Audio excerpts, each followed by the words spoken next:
Bonjour tout le monde, je me réjouis d'être de nouveau parmi vous pour la manne fraîche. Venez avec moi dans Jacques chapitre 1 au verset 22. Jacques chapitre 1 verset 22.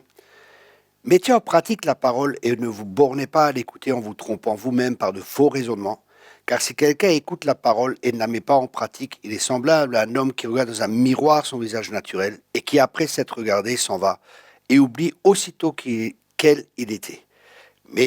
Et nous allons voir plus tard la suite. La question est maintenant, et c'est le titre de ce message, lisons-nous la Bible ou permettons-nous à la Bible de nous lire? Ça fait une grande différence. On peut lire la Bible, et ici il est dit, on peut se tromper par de faux raisonnements.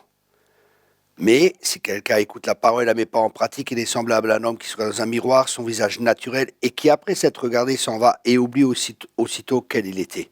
Ici, la Bible, elle est comparée à un miroir à l'homme naturel. Mais la Bible, ici, dans ce contexte, c'est la Bible qui nous lit et qui lit notre être intérieur, l'être invisible, notre âme, qui va être touché. Et là, il dit, mais celui qui aura plongé les regards dans la loi parfaite, la loi de la liberté, et qui aura persévéré, n'étant pas un auditeur oublieux, mais se mettant à l'œuvre, celui-là sera heureux dans son activité.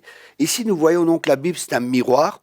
On peut la lire en ayant plein d'informations, en ayant beaucoup de choses qui nous parlent, et ça peut créer des faux raisonnements qui peuvent nous tromper. Mais on peut également permettre à la Bible de nous lire, c'est-à-dire comme un miroir qui va refléter ce qu'il y a à l'intérieur de nous.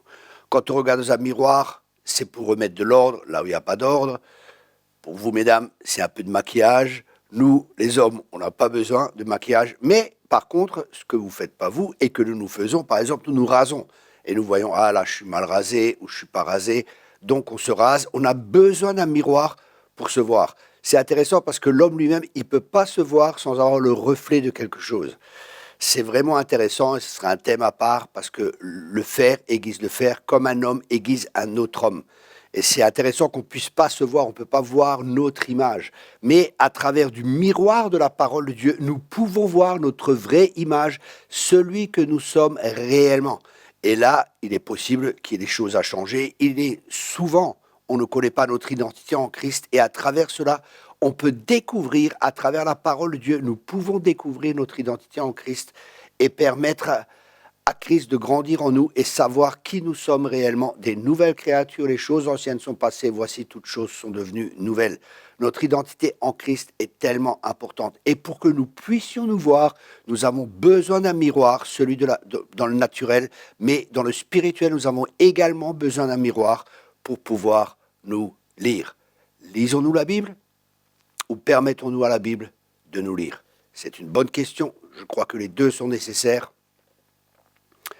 Je vous encourage donc à vous abonner sur notre page YouTube où chaque semaine nous diffusons la manne fraîche pour vous bénir et pour vous amener à la réflexion et pour vous aider à ce que Christ grandisse en nous, Christ en nous, l'espérance de la gloire. On se voit la semaine prochaine pour une nouvelle manne fraîche.